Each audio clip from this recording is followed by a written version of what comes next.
2, 3주 이상 지속되는 목 통증이나 어깨 결림이 있으면서 점점 팔로 내려가는 저림이나 당김, 혹은 근력이 점점 빠지거나 아니면 감각이 점점 무뎌지거나 이상한 감각이 나타나는 것이 있다면 안녕하세요. 모던랩 임승현입니다. 오늘은 목 디스크에 대해서 알아볼 건데요. 스마트폰을 많이 사용하면서 목 디스크 환자들이 늘고 있다고 합니다. 저도 지하철을 타고 오는데 많은 사람들이 스마트폰을 보고 있는데 목 디스크가 걱정이 많이 되더라고요. 거북목이나 아니면 라운드 숄더 같은 어떤 이런 자세의 문제들이 목 디스크를 유발하고 우리 머리 무게가 많이 무겁기 때문에 그 무게로 인해서 목 디스크가 발생할 수 있는 부분들이 많다고 하는데 저조차도 머리가 많이 무겁고 여기 원장님들도 머리가 많이 무겁죠. 예.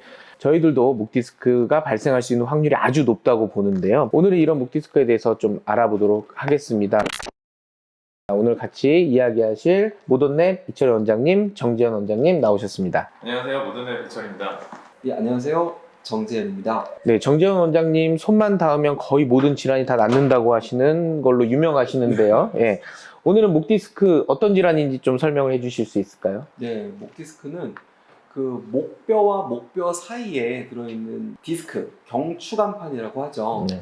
경추간판이 여러 원인에 의해서 점점 퇴행되고 돌출되고 탈출되면서 목에서 팔로 가는 신경을 압박하면서 나타나는 목과 팔 통증이나 저림, 당김, 아니면 감각 이상이나 근력 저하 등을 주 증상으로 하는 질환입니다. 그러면 그 목 디스크를 집에서 알 수 있는 자가 진단 방법이 있을까요? 목 통증은 너무 흔하죠. 네. 그래서 흔히들 그래 목이 좀 결렸다, 담이 결렸다 뭐 이런 식으로 쉽게 생각하고 넘어가실 수가 있는데요. 아주 사소한 목 통증과 목 디스크를 구별하는 가장 큰 차이점은 네. 이 상지 증상이 있는가 없는가입니다. 단순히 삐끗한 목 증상은 치료를 받지 않고 내버려 두더라도 2, 3주 정도 지나면 서서히 좀 가라앉아야 정상인데요. 2, 3주 이상 지속되는 목 통증이나 어깨 결림이 있으면서 점점 팔로 내려가는 저림이나 당김, 혹은 근력이 점점 빠지거나 아니면 감각이 점점 무뎌지거나 이상한 감각이 나타나는 것이 있다면 이제 목 디스크를 의심해 볼 수가 있겠습니다. 자가진단법으로 만약에 우측으로 목이 아프고 우측 팔이 저린다라고 했을 때 고개를 우측으로 돌린 다음에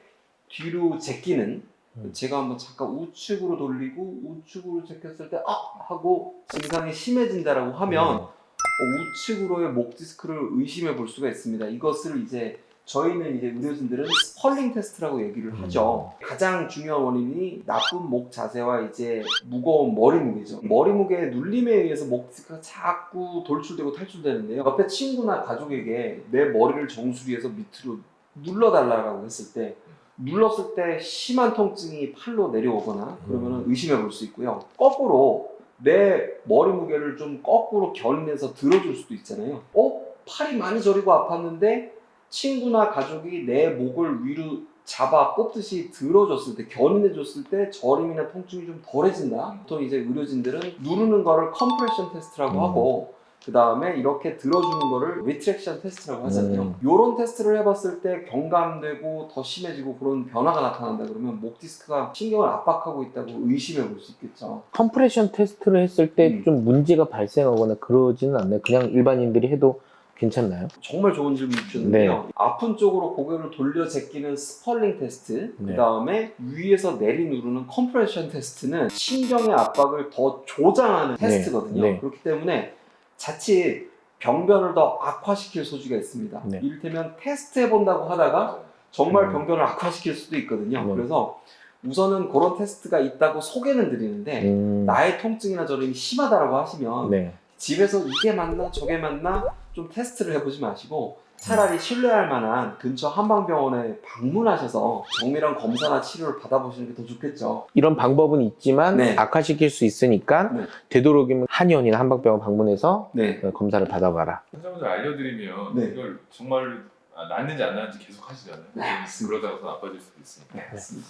만약 그렇다면 그 각 치료 방법도 있을 거고 목 디스크에 대한 그 치료 방법별로 대충 예상하는 치료 기간이 있을 텐데 어느 정도 될까요? 일반적으로 목 디스크에 손상이 있고 신경 눌림이 있으면 짧게는 3개월, 길게는 6개월 정도의 치료 기간을 말씀을 드리는데요. 보통 목이 아프고 팔이 저려서 뭐 양방병원을 가신다 그러면 정말 목 디스크가 의심된다 그러면 의사 선생님이 CT나 MRI 검사를 권장을 하시겠죠. 네. 그래서 저는 개인적으로는 검사에 과잉은 없다고 생각하거든요. 의심이 될 때는 적극적으로 정밀 검사를 해보시는 게 좋겠고요.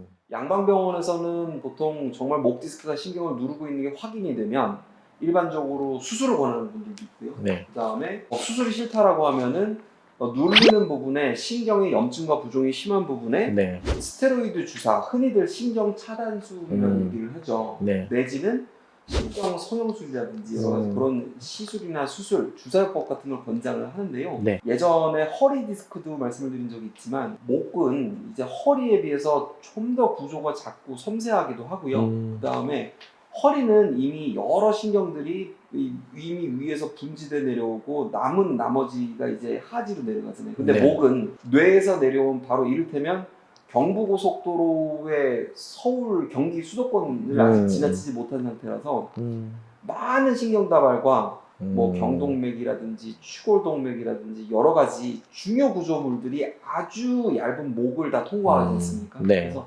상당히 민감하기도 하고 섬세하기도 하고 아주 민감한 부분이거든요. 되도록이면 허리도 그렇지만 특히나 목은 수술이나 여러 가지 침습적 치료보다는 보존적으로 치료하는 게 훨씬 중요하죠. 네. 대신에 충분한 치료와 함께 충분한 회복 기간도 줘야 되잖아요. 네. 그래서 저는 일반적으로 치료 기간이 얼마나 되나요? 라고 물으신다면은 네. 짧게는 3개월, 3개월, 길게는 6개월 정도까지 꾸준한 치료를 받는 게 좋다고 생각을 합니다.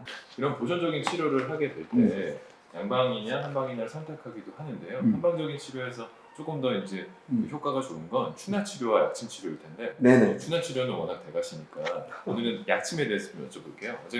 이 경추 디스크의 약침 치료 어떻게 하시나요? 넓게 보면은 약침 중에 이제 봉침도 포함이 되죠. 맞습니다. 근데 네. 이제 봉침 약침을 환자들에게 강하게 권장드리는데요. 네. 환자분들 중에는 나는 그냥 침 치료만 받겠다라고 하시는 분들도 있어요. 침 치료가 절대 뭐 효과가 떨어지는 건 아닌데요. 디스크가 정말 파열된 게 확인이 됐고 그게 신경을 눌렀다. 그럼 반드시 그 부분에는 국소적인 신경 염증과 그로 인한 신경의 부종이 반드시 있게 됩니다. 근데 침 치료만 하게 되면 침은 이를테면 기계적인 작업에 속하거든요. 뭉치고 경결된 부분을 침이 풀어주죠, 그죠? 네. 근데 풀어주더라도 염증은 그대로 남아있거든요. 네. 그러면은 다음날 일어나면 다시 굳어있고 다시 뭉쳐있잖아요. 네. 그래서 기계적으로 침으로 풀어주는 것도 좋고 추나로 부정열된 부분을 바로잡아주는 것도 좋은데 네. 거기에 약침이나 봉침이 들어가서 진통 소요효과를 줘야만 회복이 빠르다고 보죠. 특히나 그냥 삐끗한 거, 그냥 근육이 뭉친 거는 침으로도 충분히 효과를 누릴 수 있지만은 디스크가 터지거나 파열되면서 염증과 부종이 생겼을 때는 거의 반드시 약침이나 봉침이 들어가서 네. 진통 소염 효과를 줘야 되고요. 마찬가지로 같은 원리에서 그냥 한약이 없이 치료하는 것보다는 진통 소염 효과와 그 통증 조절, 기능 회복을 위한 한약물이 반드시 들어간다는 거예요. 네. 그런 효과가 더 좋고 목 디스크 환자가 치료 외적인 부분에 네. 관리도 되게 중요할 것 같은데요. 네. 목 디스크 환자가 절대 하면 안 되는 네. 생활 습관이나 아니면 이런 습관은 더 좋다. 뭐 이런 거 있을까요? 그 목 디스크가 잘 생기는 동작이나 어떤 습관을 반대로 하시면 될 것 같아요. 반대로. 그래서 어떻게 하면 목 디스크가 빨리 효과적으로 생길까? 네. 그러면 고개를 계속 숙이고 있으면 될 것 같습니다. 머리 무게가 볼링공 정도로 상당히 무겁다고 했는데요. 우리는 그 무게를 사실 많이 못 느끼잖아요. 네네. 이 무게에 익숙해져 있는 것도 있지만 우리 목을 받쳐주고 머리를 받쳐주는 게 실은 우리 몸통 위에 얹혀져 있잖아요. 네. 몸통 위에 이게 머리가 잘 올려져 있으면 목이 쉬어도 돼요. 가만히 쉬어도 돼요. 근데 몸통에서 머리가 앞으로 굴러 떨어지면 그때부터 목의 고난이 시작되는 것 같아요. 네. 그래서 몸통에 비해서 머리가 앞으로 숙여지면 숙여질수록 이 볼링공 정도로 무거운 머리가 굴러 떨어지지 않기 위해서 목이 계속 일해야 되거든요. 그렇기 때문에 우선은 올바른 자세. 그래서 환자분들한테 설명드릴 때는 머리를 제발 좀 몸 위에 올려놓고 계세요라고 얘기를 하거든요. 네. 근데 그게 참 쉬운 게 구부정하고 머리가 앞으로 굴러떨어져 있는 이 자세를 피하려면 앉아있거나 서있거나 남들한테 키가 커 보이시면 됩니다. 내가 앉은 키가 작아 보여? 그럼 이미 난 불량한 자세를 하고 있을 가능성이 높거든요. 네. 그래서 저는 환자분들한테 그렇게 계시면 목 디스크가 심해지고요. 앉아있건 간에 서있건 간에 내가 키가 커 보이도록 노력하십시오라고 얘기를 보통 드리는 편이고요. 네. 목 디스크가 심한 파열이 급성적일 때는 앉아 있는 것 자체를 못 하시는 경우도 있어요. 네. 조금이라도 눌리면 너무 통증이 심해서 그때는 당연한 얘기지만 이 머리를 내려놓으면 되잖아요. 가장 쉽게 내려놓을 수 있는 방법은 눕는 겁니다. 그래서 통증이 너무 심한 급성기에는 누워서 안정을 취하기도 하고요. 그 다음에 잠깐 일어나 앉을 수 있는 자세가 되고, 그 다음에 최대한 머리가 앞으로 굴러 떨어져 있지 않게 계속 신경을 써주시는 게 되게 중요합니다. 붙여서 한 가지만 더 질문할게요. 네. 그 자가 관리 중에 환자분들이 많이 물어보는 거 질문인데요. 베개는 어떻게 선택하는 것이 좋을까요? 베개는 많은 분들이 정말 질문 주시고, 시중에 목 디스크 베개, 경추 베개라 그래서 너무 많은 제품들이 있거든요. 네. 상당히 고가의 제품들도 있고요. 근데 저는 환자분들한테 말씀드리는 게 편한 게 정답이라고 했습니다. 편한 게 정답이다. 나 베개가 높으면 안 좋아, 난 낮게 베야 돼, 뭐 이런 얘기들도 많이 하는데요. 네. 억지로 내 몸에 맞지 않는 낮은 베개를 했다가 너무 고생하시는 경우도 있어요. 베개는 누워서 주무실 때 우선은 당장 나한테 편한 걸 베시는 걸 추천을 드리고요. 네. 그 다음에 주의사항은 단 한 가지예요. 뒤통수를 높게 해서 고개가 숙여지는 상태로 계시면 안 되고요. 뒤통수보다는 목 뒤쪽에 원래는 이 젤록한 커브가 있는 부분인데 목 디스크인 분들은 대부분 일자목이나 거북목인 경우가 많죠. 그래서 되도록이면 그 커브를 만들어줄 수 있는 목 뒤쪽을 받쳐주는 베개, 뒤통수를 받치는 베개 말고 목 뒤쪽을 지지해주는 정상적인 경추 전만을 유지해주는 베개를 구하시는 게 좋은데요. 근데 아무리 그렇다 그래도 고가의 베개 소용없고요. 그 다음에 뭐 여러 가지 기능성 베개 소용없고 나한테 맞고 편안한 베개를 고르시는 게 제일 핵심이 되겠습니다. 저도 궁금한 게 하나 있는데요. 베개도 좀 관심을 많이 가지지만 목을 견인하는 견인기기 이런 것들 개인적으로 구입해가지고 집에서 하시는 분들 계시는데 그건 좀 어떤가요? 이론상으로는 맞죠. 우선은 목 디스크가 눌려서 생기는 질환이니까 견인을 해주면 트랙션을 해주면 압력이 감소되고 눌림이 덜한 건 이론적으로 맞는 얘기인데 이게 목 디스크가 발생을 어떤 마디에 했는지 다 다르잖아요. 경추 1, 2번 사이에는 디스크가 존재하지 않고 경추 2, 3번부터 보통 디스크가 존재를 해서 경추 2, 3번, 3, 4번, 4, 5번, 5, 6번, 6, 7번 그 다음에 7번하고 흉추 1번 사이에도 디스크가 있죠. 근데 실은 시중에 나와 있는 모든 견인기들은 그런 특정 분절을 당겨주지 않아요. 모든 관절을 다 당기거든요. 그렇기 때문에 이를테면 옛날에 허리 디스크 있으면 뭐 철봉에 매달려라, 목 디스크가 있으면 견인기로 견인을 해라. 원론적으로 맞는 얘기긴 한데 실제로 하신 분들한테 여쭤보면은 당기고 하면 더 아파요라는 얘기를 하는 분들도 계시고 실은 그게 뭐 아주 정밀한 의료기기는 아니지 않습니까? 그래서 견인기 사용을 적극 추천드리지는 못하겠고요.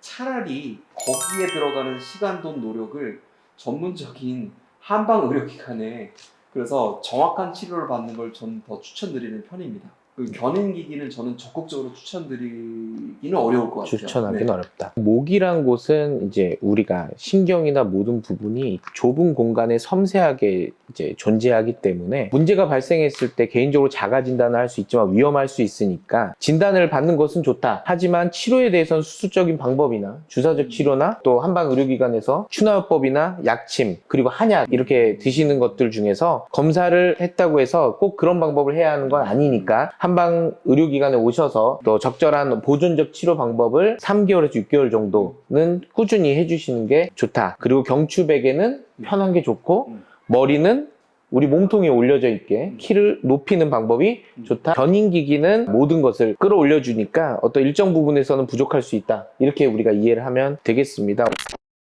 오늘 좋은 말씀 해주셨고요. 오늘은 여기까지 모던랩이었습니다.